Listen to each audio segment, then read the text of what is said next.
I bumped into my cousin Marcus at Pioneer Place Mall while Christmas shopping, my arms full of bags from Nike and Powell's books. The holiday crowds swirled around us as festive music echoed through the corridors. Excited about our planned family reunion trip to Yellowstone that everyone had been organizing for months, I grinned and asked when we were finally leaving.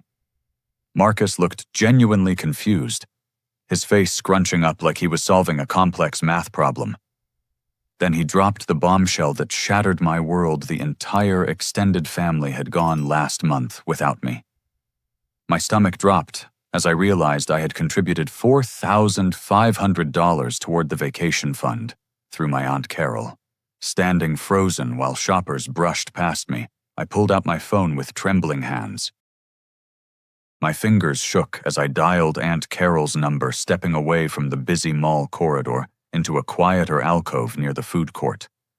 The smell of Chinese takeout and pizza mixed in the air around me, but I barely noticed as my heart pounded against my ribs. Carol answered on the third ring, her voice cheerful and unsuspecting. "Jeffrey, what a lovely surprise to hear from you, sweetie. Carol, I just ran into Marcus and he said the family trip to Yellowstone already happened last month." My voice cracked slightly on the last words.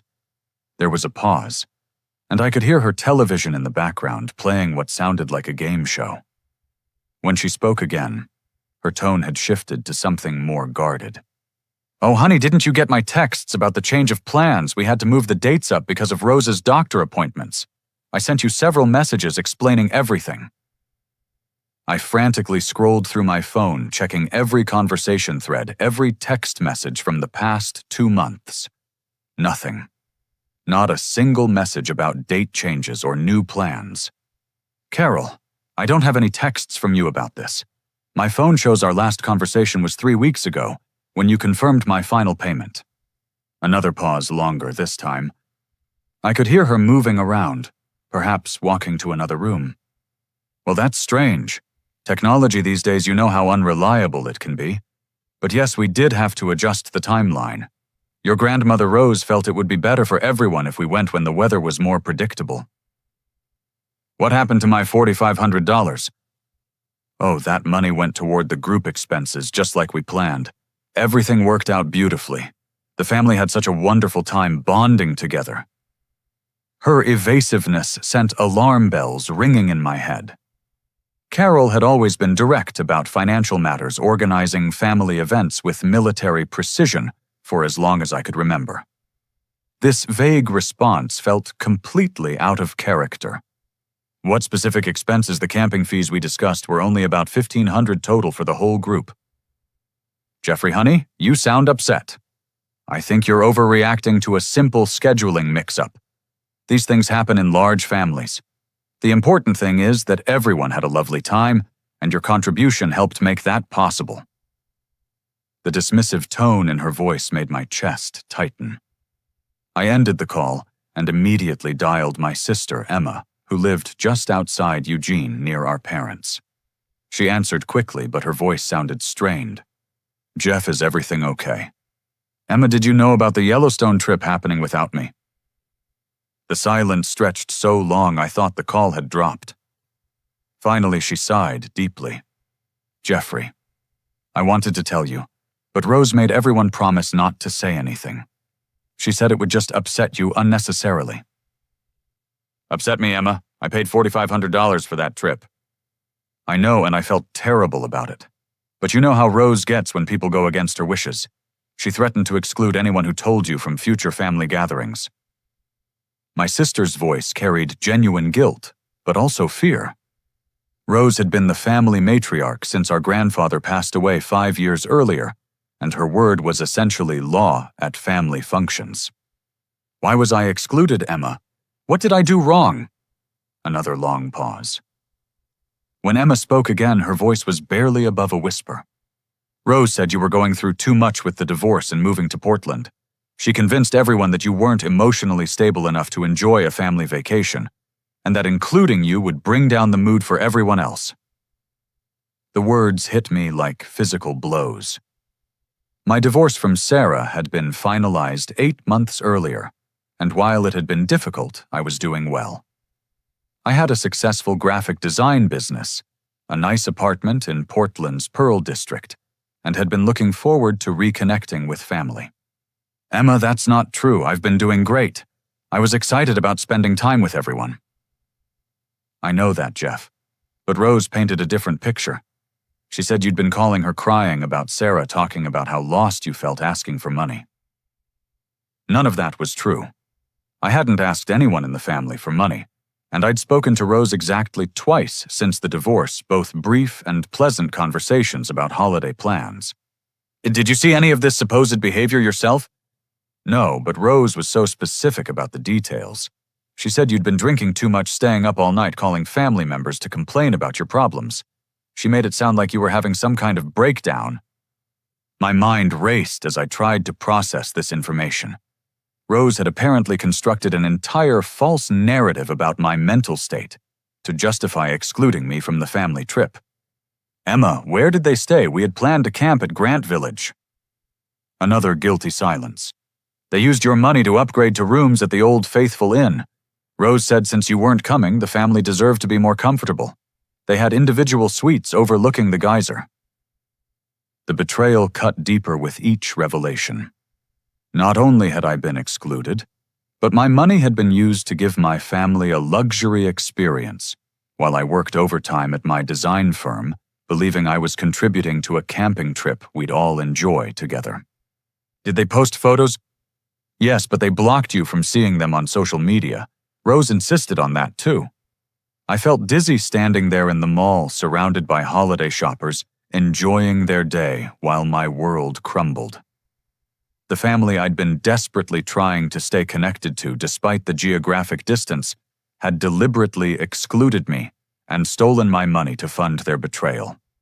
"Emma, I need you to be completely honest with me. How long has this been planned?" "Since September. Rose called a family meeting at her house and convinced everyone that it would be kinder to you to go without you. She said you'd be relieved not to have the pressure of family time while you were still recovering from your divorce." 3 months. They had spent 3 months planning my exclusion while continuing to accept my money and pretend everything was normal. Every family phone call, every confirmation of my contribution had been an elaborate deception. Emma continued, her voice thick with guilt. "Jeffrey, I'm so sorry. I wanted to tell you, but I was terrified of being cut off from family events too. You know how Rose can be when someone crosses her." I did know. Rose had been controlling family dynamics for decades, but I'd never imagined she would orchestrate something this cruel and deliberate. My hands were still shaking as I drove across town to my cousin Brian's apartment in Beaverton. Brian had always been somewhat of an outsider in family dynamics, working as an IT specialist and preferring computer screens to large family gatherings. If anyone would give me straight answers about what had really happened, it would be him. Brian opened his apartment door wearing a faded Blazers t-shirt and jeans, his curly brown hair disheveled from running his hands through it. His expression immediately shifted from surprise to concern when he saw my face. "Jeffrey, what's wrong? You look like someone died." "Maybe something did die. Can I come in? I need to know what you know about the Yellowstone trip."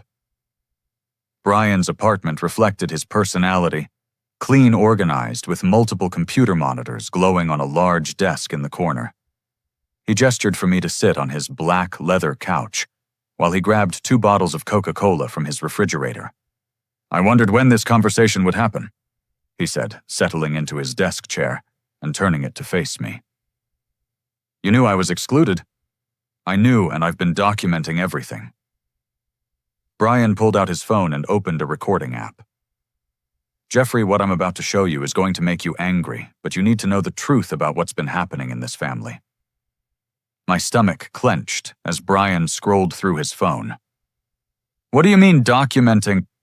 "Rose has been getting more controlling and manipulative over the past 2 years, especially since your divorce.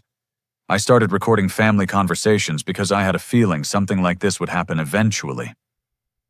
Brian touched the screen, and suddenly Rose's voice filled the room, clear and unmistakable. The recording was from a family gathering at her house, and I could hear multiple familiar voices in the background. Jeffrey's divorce proves he can't make good decisions, Rose's voice said with authority. He abandoned his wife, moved away from his family, and now he's trying to buy his way back into our good graces with this vacation money. Well, we'll take his money, but that doesn't mean he's earned the right to disrupt our family time. I felt sick hearing my grandmother's voice speaking about me with such disdain and manipulation. But there was more. The boy has always been selfish, Rose continued. Even as a child, he thought he was better than the rest of us. Moving to Portland just confirmed it. He thinks he's too sophisticated for Eugene, too successful for his own family. Mother, that's not fair, I heard my father's voice object weakly. Jeffrey has always been respectful and generous with family. David, you're too soft on him because he's your son. But I've seen how he looks at us like we're small-town embarrassments. This divorce is just the latest example of his poor judgment and selfishness. Brian paused the recording. There are hours of this, Jeffrey. She's been systematically poisoning the family against you for months, building a case for your exclusion. Why would she do this? Control. Rose has always needed to be the center of family decision-making, and you represent a threat to that because you're independent and successful. You don't need her financially or emotionally, which makes her feel irrelevant. Brian played another recording, this one, from a more recent date based on the timestamp. Jeffrey is so desperate to feel important that he threw money at this vacation without even asking what we really needed.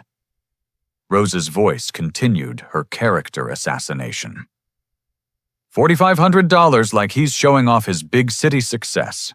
Well, we'll put that money to good use, upgrading our accommodations. Consider it a donation to the family he abandoned. Hearing my contribution described as showing off when I'd sacrificed to contribute that amount made my chest burn with anger. I'd worked extra freelance projects and skipped several personal purchases to afford my share of what I thought would be a meaningful family experience. There's more, Brian said grimly. She didn't just exclude you.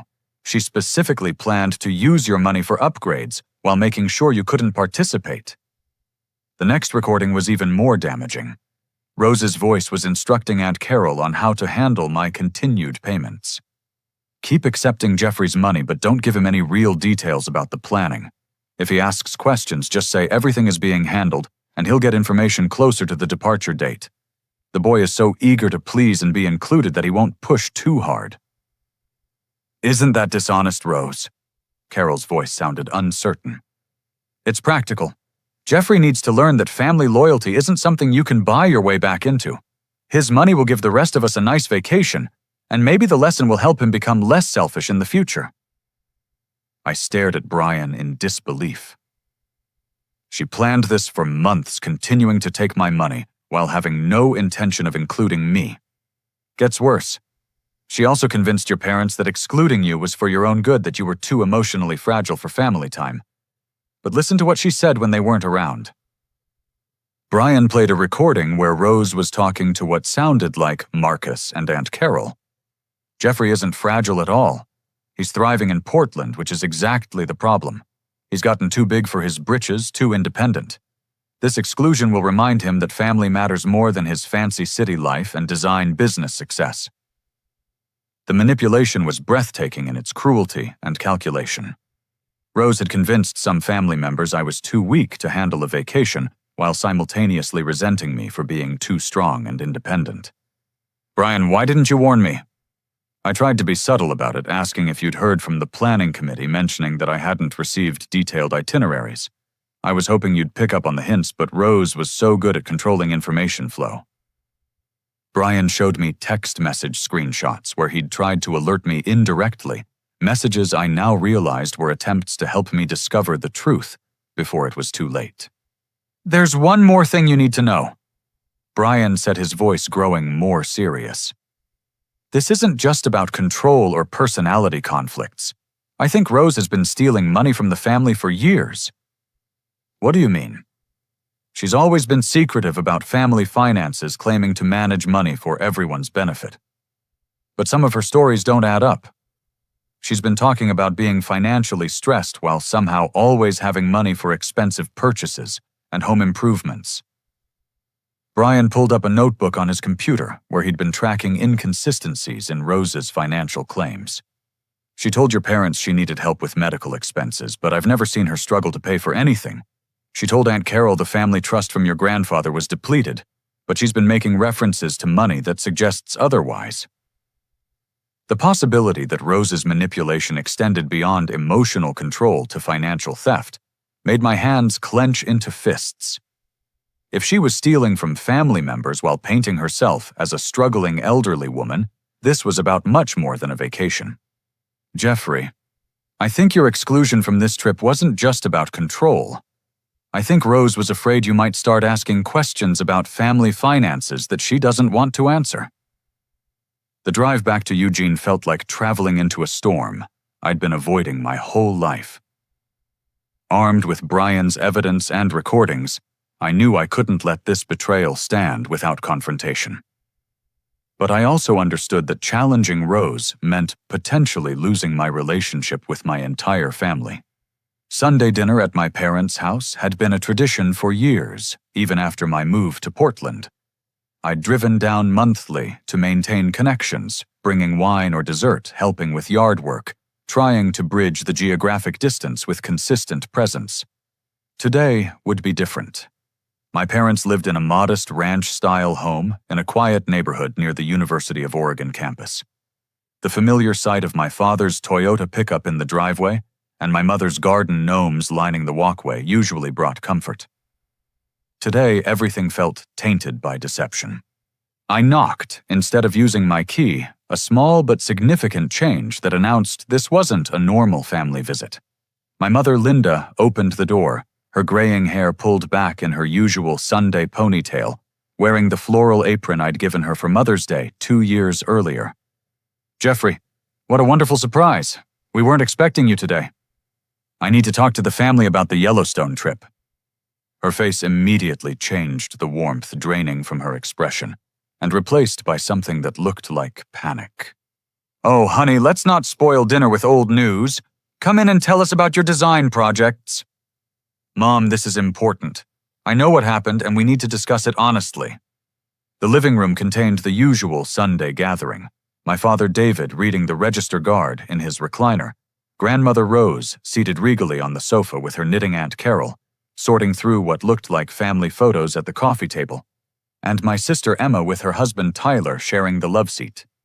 The conversation stopped when I entered, and the silence felt heavy with unspoken guilt and anticipation. I ran into Marcus yesterday at the mall. I began standing near the fireplace where family photos displayed happier times. He told me about the Yellowstone trip you all took last month. Rose looked up from her knitting with practiced innocence. Oh, that lovely vacation. Such a shame you weren't available to join us, dear. But your work schedule is so demanding. I was never told about any date changes, Rose, and I contributed $4,500 toward a trip I was deliberately excluded from. The temperature in the room seemed to drop 10 degrees. My father set down his newspaper, and Aunt Carol stopped sorting photos. Emma's face flushed red with embarrassment. Jeffrey, let's not make a scene, Rose said with the tone she'd used to control classroom discussions during her decades as a school principal. Family scheduling can be complicated and sometimes miscommunications happen. This wasn't miscommunication. I pulled out my phone and played one of Brian's recordings. Rose's voice filled the room. Jeffrey's divorce proves he can't make good decisions. He abandoned his wife, moved away from his family, and now he's trying to buy his way back into our good graces with this vacation money. The reaction was immediate and telling. My parents looked shocked. Aunt Carol covered her mouth with her hand, and Emma started crying. But Rose showed no shame or remorse. Instead, her expression hardened into something cold and calculating. So Brian has been recording private family conversations. How typical of that antisocial boy to violate family privacy. Rose, you systematically lied about my character to justify stealing my money and excluding me from a family event I helped fund. I didn't lie about anything. I shared my legitimate concerns about your emotional stability and decision-making abilities. What concerns based on what evidence? Rose set down her knitting and looked directly at me with the authority she'd wielded over students and family members for decades. You abandoned your marriage instead of working through difficulties. You moved away from your family to pursue selfish career goals. You threw money at this vacation like you were buying your way back into our affections. These are facts, not lies. I didn't abandon my marriage. Sarah and I divorced because we wanted different things from life. I moved to Portland because I had better career opportunities there. And I contributed money to a family vacation because I wanted to spend time with people I love. That's your interpretation, Jeffrey. But your behavior over the past year has shown poor judgment and selfishness. My father finally spoke up, his voice uncertain. Mother, maybe we should discuss this more calmly. David, your son, is accusing me of lying and theft. I won't tolerate disrespect from a boy who's proven he values his independence more than his family responsibilities. The conversation was spiraling exactly as Rose intended, with her positioning herself as the victim of my accusations rather than addressing the actual betrayal. But I had more evidence. Rose, I have recordings of you instructing Carol to keep taking my money while having no intention of including me on the trip. You called it a donation from the family member I abandoned. Rose's mask slipped slightly, revealing anger beneath her practiced victimhood. And what if I did? You needed to learn that family loyalty isn't something you can purchase. Your money gave the rest of us a lovely vacation, which is more than you deserved after ignoring us for months. I never ignored anyone. I call, I visit, I've tried to stay connected despite living 3 hours away. Obligatory phone calls and monthly duty visits aren't the same as genuine family commitment, Jeffrey. The cruelty in her voice shocked everyone in the room. This wasn't the loving grandmother figure she presented to the outside world. This was someone who had deliberately hurt her own family member and felt justified in doing so. My mother finally found her voice. Mother Rose, this doesn't sound like a miscommunication. It sounds like Jeffrey was deliberately excluded. Linda, your son needed a lesson in humility. His divorce and move to Portland showed he thinks he's better than his family. Sometimes tough love requires difficult decisions. Stealing someone's money isn't tough love, I said, my voice rising. It's theft and betrayal. Rose stood up abruptly, her small frame somehow commanding attention from everyone in the room. I have been holding this family together since your grandfather died, making difficult decisions that serve the greater good rather than individual selfishness.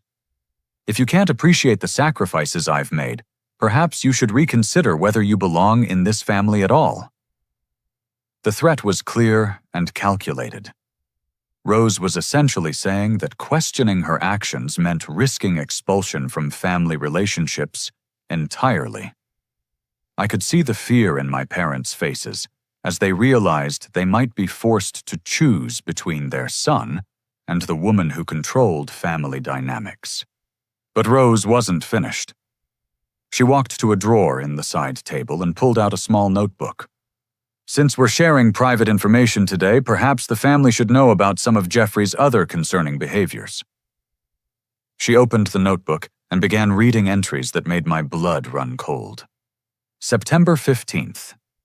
Jeffrey called Rose crying about his financial problems, asking to borrow $2,000 for rent. September 22nd. Jeffrey made inappropriate comments about Sarah's new boyfriend at Carol's birthday party. October 3rd. Jeffrey was rude to the Hendersons at church, embarrassing the family name. None of these incidents had happened. I hadn't called Rose asking for money, I hadn't attended Carol's birthday party, and I hadn't been to church with the family since Easter. Rose had fabricated an entire history of bad behavior to justify her treatment of me. Rose, none of that is true. I can prove where I was on those dates. Jeffrey, gaslighting family members who are trying to help you isn't healthy behavior. The manipulation was masterful and terrifying. Rose had created fictional evidence of my supposed problems while positioning any denial as further proof of my instability. My sister Emma finally spoke through her tears. Rose, I was at Mom's birthday party. Jeffrey wasn't there. Rose's expression darkened as she realized her fabricated timeline had a witness who could contradict it.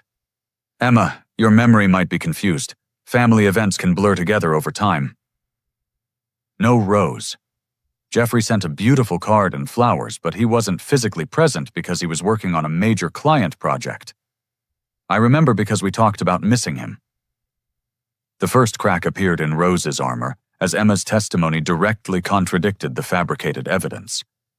But instead of backing down, Rose doubled down with vicious intensity.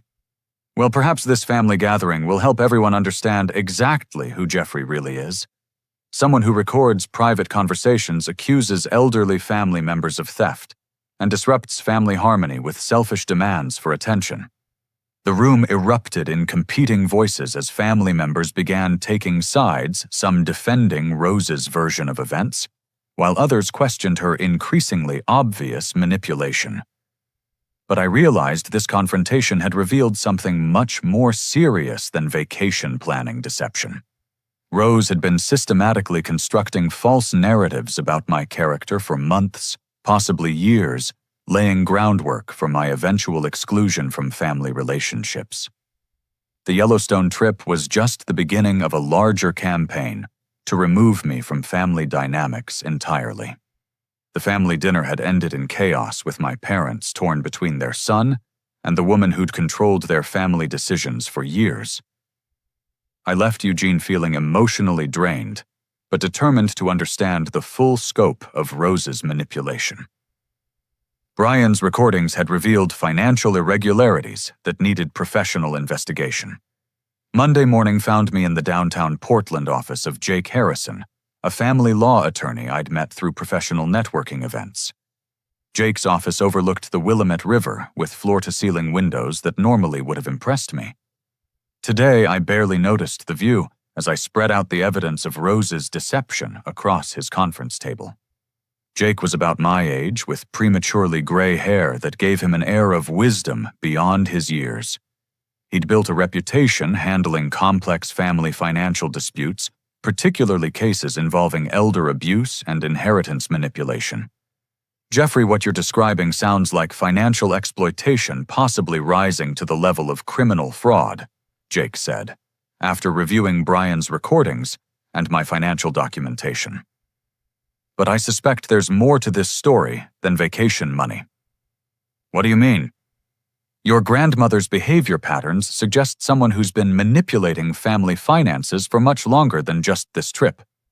The level of control and secrecy you're describing typically develops over years, not months. Jake pulled out a legal pad and began asking detailed questions about Rose's financial role in family decisions. As I answered, a disturbing pattern emerged. Rose had been the sole executor of my grandfather's estate since his death 5 years earlier. She controlled access to any inheritance or trust funds, claiming the estate had been smaller than expected, and most assets had been consumed by medical expenses and final arrangements. She had convinced my parents to give her power of attorney over their finances, claiming it would make estate planning easier as they aged. My father, now 62, had reluctantly agreed after Rose suggested that failing to plan properly would burden their children.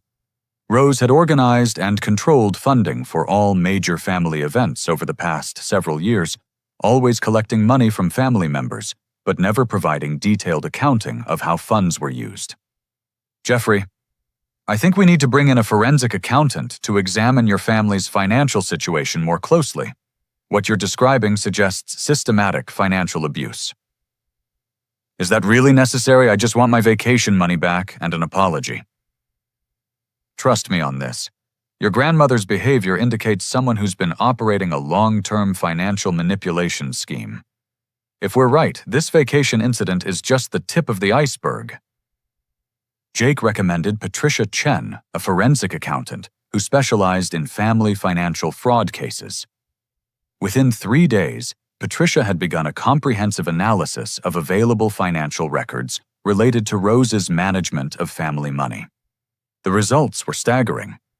Patricia's preliminary findings revealed that my grandfather had actually left a substantial trust fund specifically designated for his grandchildren's major life expenses, college education, weddings, home purchases, and family experiences like vacations. The trust had contained over $80,000 when Rose assumed control. According to these probate records, your grandmother was supposed to distribute funds from this trust when grandchildren reached certain milestones or experienced qualifying life events, Patricia explained during our meeting in Jake's office. Your divorce and the family vacation would have qualified for distributions. How much should have been available? Based on the original trust value and conservative investment returns, there should be approximately $95,000 available today. But your grandmother reported to the probate court that the trust was depleted by your grandfather's final medical expenses. Was it actually depleted? That's where things get interesting.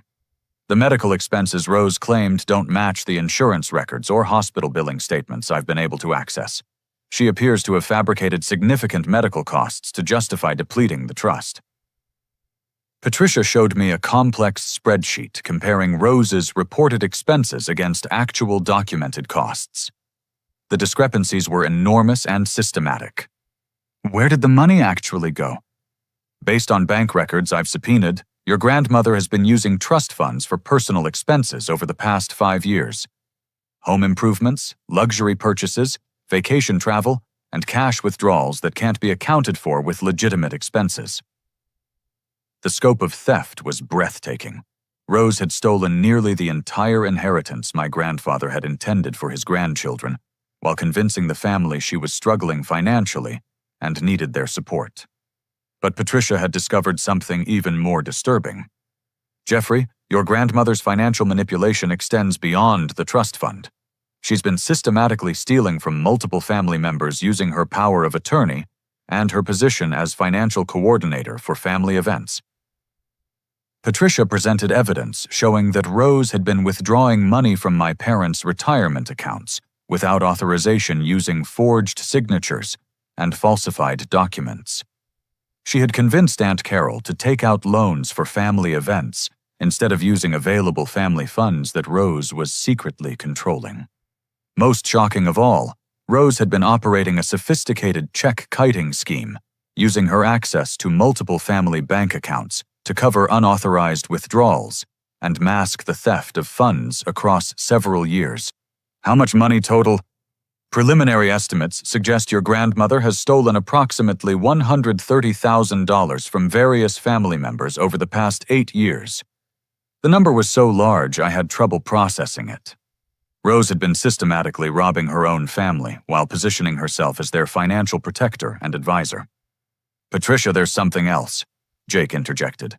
We discovered that Rose has been forging signatures on legal documents and fraudulently claiming power of attorney over accounts that don't belong to her. This isn't just theft anymore. These are federal crimes.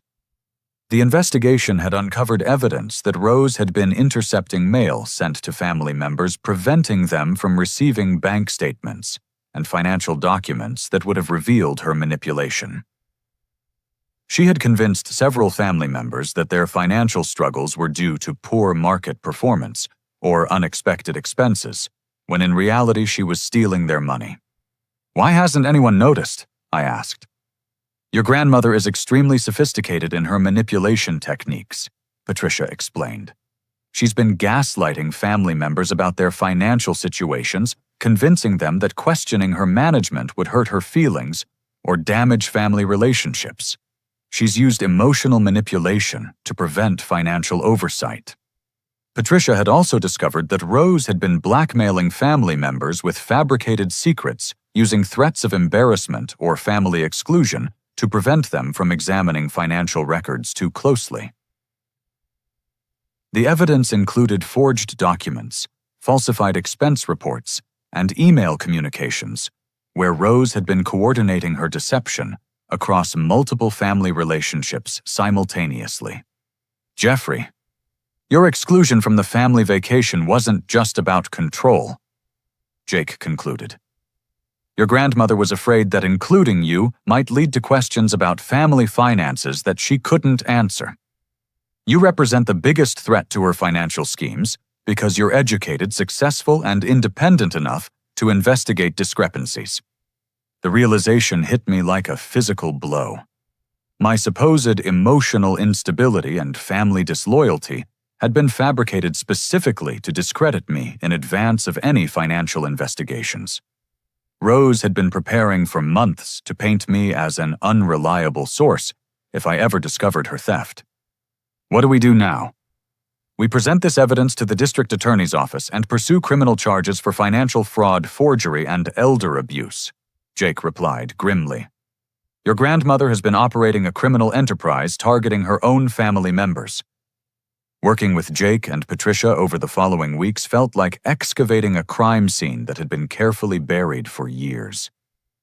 Every day brought new discoveries about the extent of Rose's financial manipulation, and each revelation made me question everything I'd believed about my family relationships.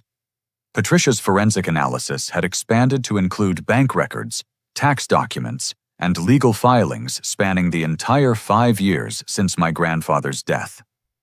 The sophisticated nature of Rose's fraud became clearer with each piece of evidence. Jeffrey, your grandmother has been operating what amounts to a Ponzi scheme within your own family, Patricia explained during one of our weekly progress meetings. She's been stealing from one family member to cover theft from another, all while maintaining the facade that she's managing everyone's money competently and honestly. The detailed timeline Patricia had constructed was devastating. Rose had begun small, taking modest amounts from the trust fund to cover what she claimed were temporary shortfalls in her personal finances. But the theft had escalated dramatically over time as she became more confident in her ability to manipulate family members and avoid detection. The pattern shows classic progression of financial abuse, Jake added. She started with rationalized taking, convincing herself she deserved compensation for managing family finances. Then she moved to outright theft when she realized no one was checking her work closely.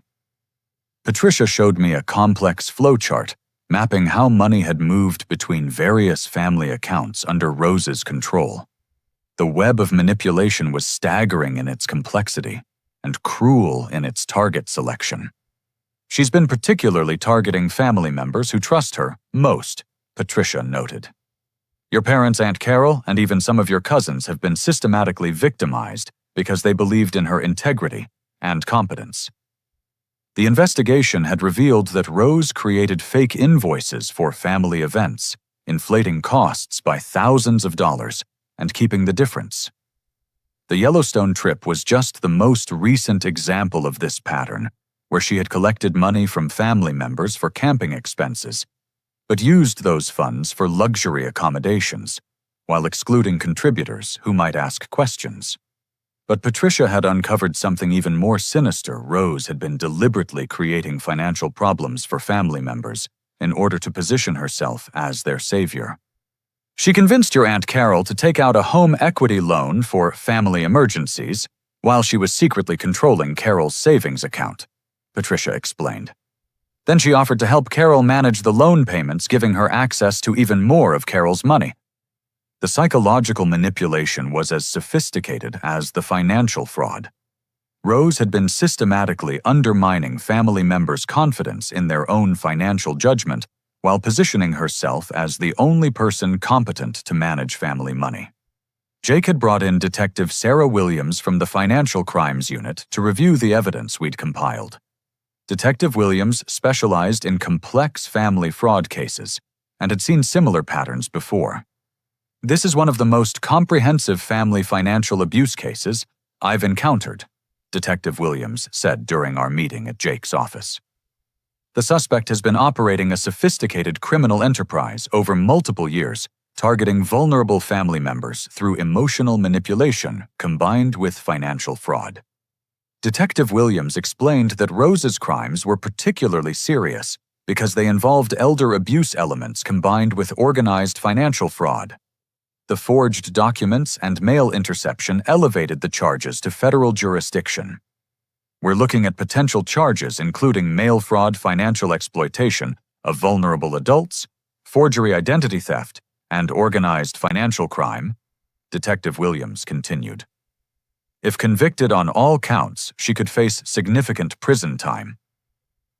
The investigation had also uncovered evidence that Rose had been researching how to hide money offshore and had been making inquiries about retiring to countries without extradition treaties with the United States.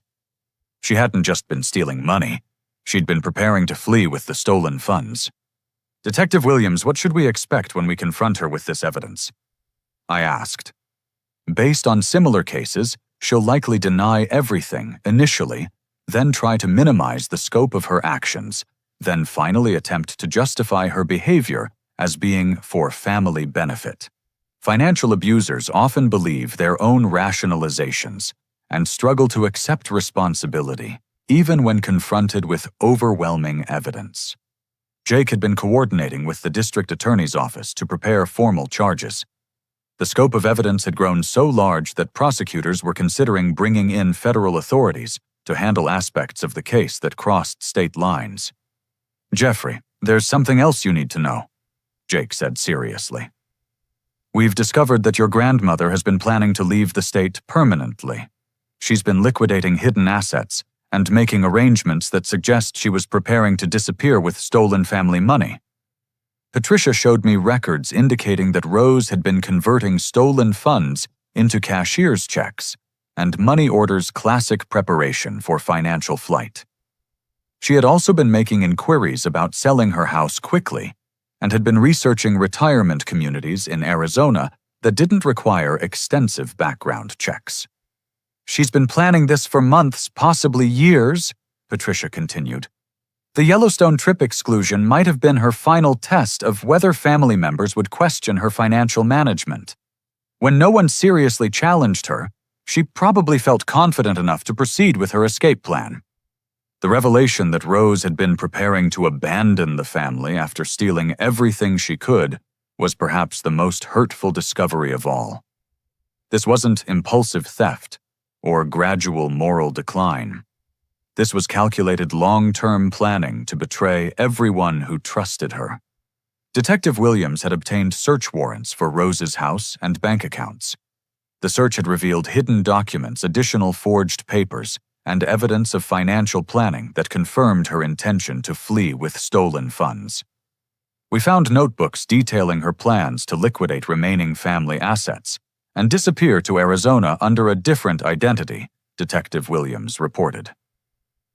"This isn't just financial fraud anymore. This is organized crime with intent to permanently deprive victims of their property."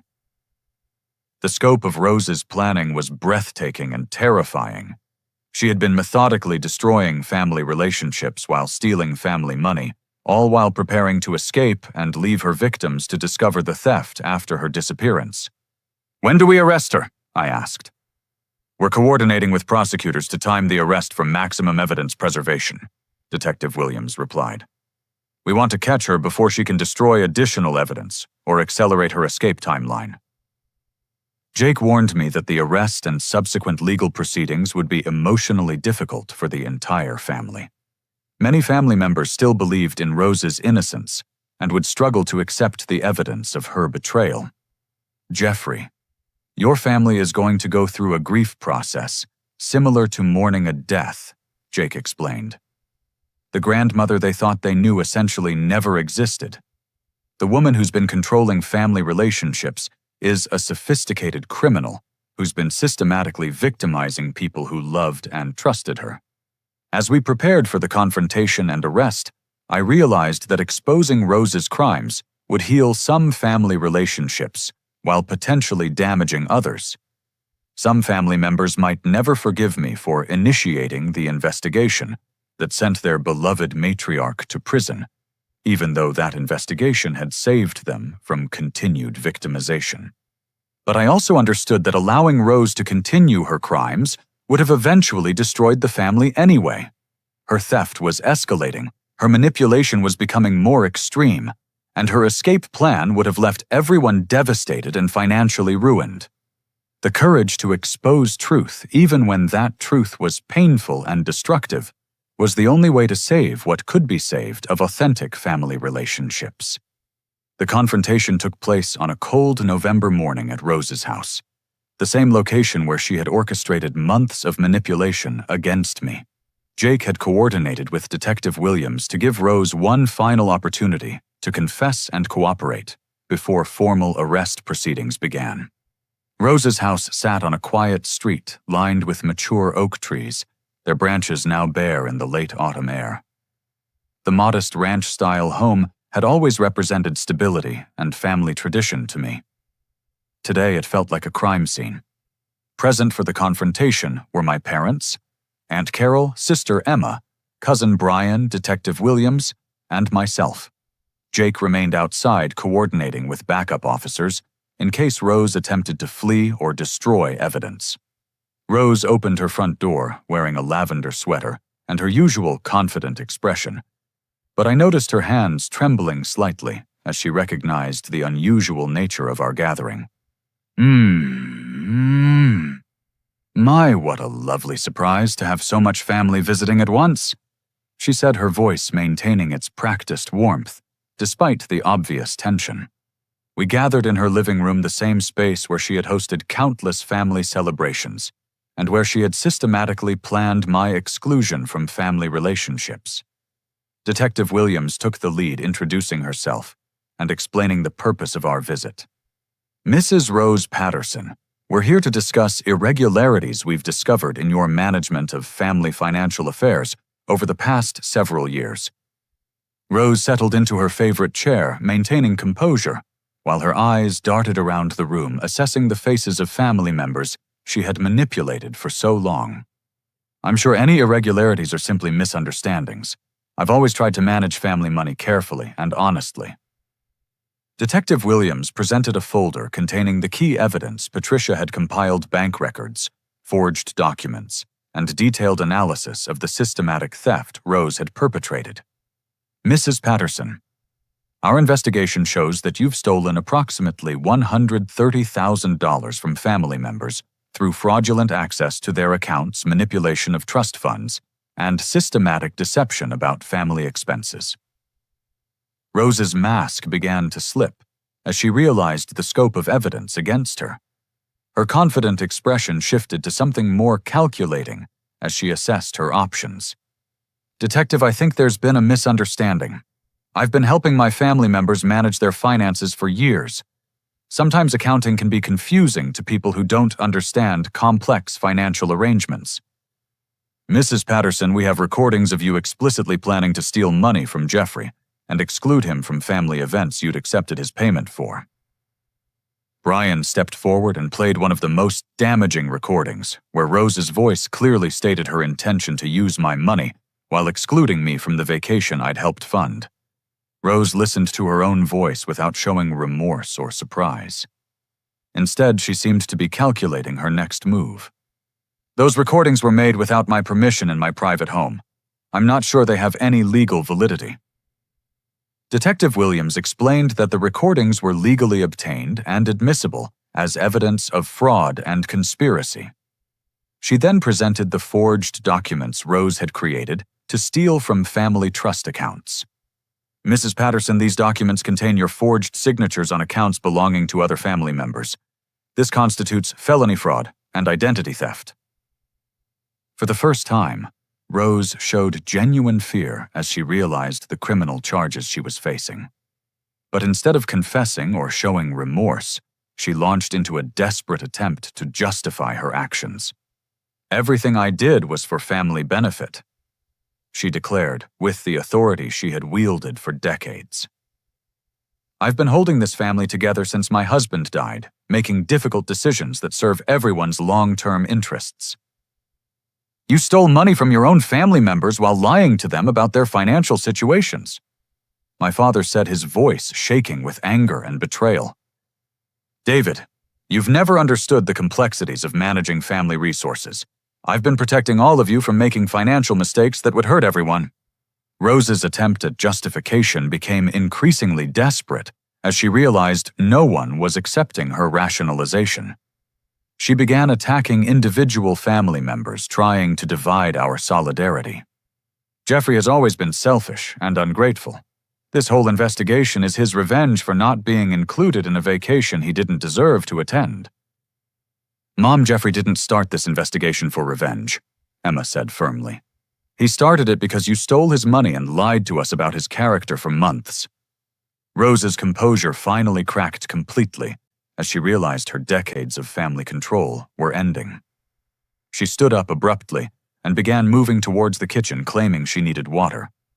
Detective Williams recognized the behavior as a flight attempt and moved to intercept her. Mrs. Patterson, we need you to remain in the living room while we complete this interview. I don't have to listen to these accusations in my own home. Rose snapped her voice, losing all pretense of warmth or authority. Actually, you do, Detective Williams replied calmly. We have a warrant to search these premises for evidence of ongoing financial crimes. Rose's attempt to escape through her back door was quickly stopped by the backup officers Jake had positioned around the property. As she was brought back into the living room in handcuffs, she made one final vindictive attack on the family she had manipulated for so long. You'll all regret this. Jeffrey has turned you against the one person who actually cared about this family's future. When I'm gone, you'll realize how much I did for all of you. But her words fell flat because everyone present had finally seen her true nature. The loving grandmother figure had been replaced by someone desperate, manipulative, and completely lacking in remorse for the harm she had caused. As Detective Williams read Rose her rights and led her to the patrol car, my mother broke down, crying. Not from sadness at Rose's arrest, but from relief at finally understanding the truth about years of family dysfunction. Jeffrey. I'm so sorry, she sobbed. She convinced us you were the problem when she was the one destroying our family relationships. The search of Rose's house revealed additional evidence of her crimes notebooks, detailing her manipulation strategies, hidden cash she had stolen from family accounts, and documents showing her plans to flee Arizona with stolen money. Most disturbing of all, investigators found a detailed timeline Rose had created for systematically excluding different family members from gatherings based on their perceived threats to her financial control. My exclusion from the Yellowstone trip had been part of a larger plan to isolate and remove family members who might question her authority. Rose was formally arrested and charged with multiple felonies, including mail fraud, financial exploitation, forgery identity theft, and organized financial crime. The evidence against her was so overwhelming that prosecutors were confident of conviction on all major charges. As we left Rose's house that afternoon, I felt a complex mixture of relief, sadness, and vindication. Justice was finally being served, but the cost had been the destruction of family illusions and the revelation of betrayal by someone we had all loved and trusted. 6 months later, I sat in Judge Margaret Chen's courtroom, watching Grandmother Rose receive her sentence for the systematic financial abuse she had perpetrated against our family. The woman who had once commanded respect and obedience now appeared small and frail in her Orange County Jail uniform, her authority completely stripped away. Judge Chen's words carried weight as she addressed the court about the severity of manipulating family trust for personal gain. Mrs. Patterson, you violated the most sacred bonds of family loyalty and exploited the love and trust of people who depended on you. Your crimes represent a profound betrayal of family relationships and basic human decency. Rose was sentenced to 4 years in state prison, followed by 2 years of supervised probation. She would also be required to pay full restitution to all family members she had victimized, with her remaining assets being liquidated to provide compensation for her theft. The financial resolution exceeded our most optimistic expectations. Patricia's forensic work had uncovered additional hidden accounts Rose had failed to disclose, increasing the total recovery of stolen funds significantly. The trust fund my grandfather had established for his grandchildren was fully restored with accrued interest, providing each of us with $22,000. I received my original $4,500 back with interest and penalties, plus additional compensation from Rose's seized assets for the emotional damage caused by her manipulation. My parents' retirement funds were completely restored, Aunt Carol's debts were eliminated, and Emma's children's college fund was re-established at a higher level than ever before. But the emotional healing proved far more valuable than any financial recovery. The family therapy sessions Jake had recommended helped us process the complex grief of losing someone who had never actually existed. The loving grandmother figure had been an elaborate fabrication designed to facilitate manipulation and theft. My relationship with my parents underwent a complete transformation as we worked through the damage Rose's manipulation had caused. My father, David, struggled with intense guilt over believing fabricated stories about my character and allowing his fear of Rose to override his parental instincts. "Jeffrey, I failed you as a father," he said during one particularly emotional therapy session. "I knew in my heart that Rose's stories about your behavior didn't match the son I'd raised, but I was too cowardly to challenge her version of events." My mother, Linda, revealed that she had always felt uncomfortable with Rose's increasingly negative commentary about my character, but had been convinced that supporting me would destroy family unity. She shared that Rose had systematically undermined her confidence in her own judgment, convincing her that questioning Rose's assessment would prove she was naive and easily manipulated. "Rose made me feel like I couldn't trust my own instincts about my own son," Linda explained tearfully. "She convinced me that defending you would just enable your supposed problems and hurt you in the long run." The family therapy helped us understand how sophisticated manipulators use emotional leverage and fear to control their victims' perceptions and behaviors. Rose had been operating a textbook psychological manipulation campaign that would have been difficult for anyone to recognize, while experiencing it from inside. Emma became my strongest advocate as she recognized how Rose's manipulation had damaged her relationship with her brother. She admitted that Rose had convinced her I looked down on the family and didn't value maintaining close relationships with them. "Rose told me you thought we were all small-town embarrassments and that your success had made you arrogant," Emma confessed. "She made it seem like you were just going through the motions of family relationships out of obligation rather than genuine affection." Brian emerged from the experience as my closest family ally, having provided the crucial evidence that made justice possible. Our shared experience of surviving family manipulation created a bond stronger than typical cousin relationships. Brian's courage in documenting Rose's behavior, despite the personal risk, had ultimately saved our entire family from continued victimization. The extended family dynamics shifted dramatically as members began communicating directly instead of through Rose's manipulative filter. Cousin Marcus admitted he had always respected my independence and career success, but had been convinced by Rose that expressing admiration would be disloyal to family members who had remained closer to home. "Rose made it seem like praising your achievements was the same as criticizing everyone else's choices," Marcus explained. "She convinced us that family loyalty required keeping everyone on the same level, which really meant keeping everyone under her control." The most profound healing came when my parents asked me to help them plan a new family trip to Yellowstone this time, including everyone, and funded by the restored trust money. Initially, I hesitated because of painful associations with the previous betrayal, but I realized that creating new positive memories was essential for moving forward. The new Yellowstone trip became a celebration of family healing and authentic relationships. I took the lead in planning activities that would help everyone feel included and valued, deliberately creating experiences that honored both individual interests and family connections.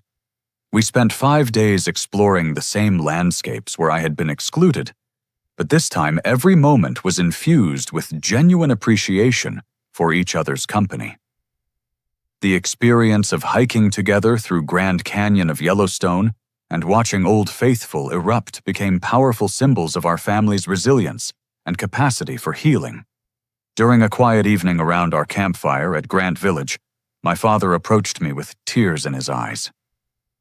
Jeffrey, I need you to know how proud I am of who you've become, and how sorry I am that I let anyone convince me otherwise. You showed more courage and integrity in this situation than I've shown in years. This moment of genuine connection felt more valuable than any amount of recovered money. My father's acknowledgement that he had been manipulated, combined with his recognition of my character and achievements, healed wounds I hadn't even realized were still bleeding. The experience transformed my approach to all relationships as I learned to trust my instincts about toxic behavior and to value authenticity over peacekeeping. My confidence in my own judgment increased dramatically as I understood that the criticism I had internalized was based on fabricated information designed to control and manipulate me. My graphic design business flourished as I applied lessons about authenticity and boundary setting to my professional relationships. Clients responded positively to my increased confidence in advocating for creative vision and setting clear expectations about project scope and payment terms. A year after Rose's sentencing, I received a letter from her in prison, attempting to manipulate me into visiting and providing financial support for her commissary account. Instead of feeling guilty or conflicted, I felt only pity for someone whose need for control had ultimately destroyed her relationships with everyone she claimed to love. I didn't respond to the letter, but kept it as a reminder of the importance of maintaining healthy boundaries with people who view relationships as opportunities for manipulation rather than genuine connection. The final scene of our healing journey took place at my new apartment in Portland, where I hosted my first family dinner since my divorce. My parents, Emma's family, Brian Marcus, and Aunt Carol, gathered around my dining table sharing stories and laughter without any undercurrent of manipulation or hidden agendas.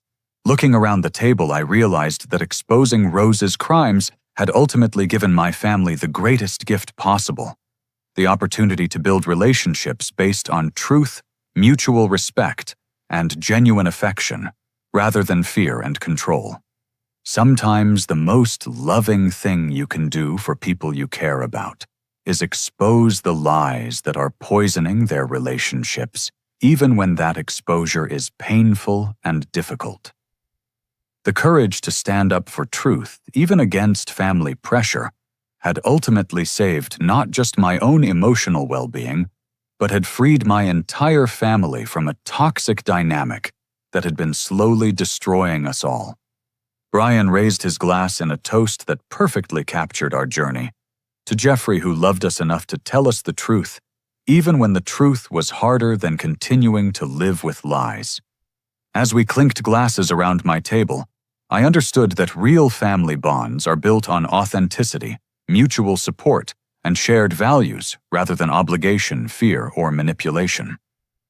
The family I had always wanted hadn't been destroyed by exposing Rose's crimes. It had been created for the first time through the courage to demand honesty and respect in our relationships with each other. Have you ever experienced a situation where standing up for yourself revealed deeper problems that needed to be addressed? Sometimes the hardest conflicts lead to the most meaningful growth and healing. I'd love to hear your thoughts about family dynamics and the importance of authentic relationships in the comments below. If this story resonated with you, please give it a like and subscribe for more real-life stories about overcoming betrayal and finding strength in difficult situations. Share this with someone who might need to hear that they have the right to demand honesty and respect in their relationships. Thank you for listening to my story, and I hope it encourages you to trust your instincts and stand up for truth in your own life even when it's difficult.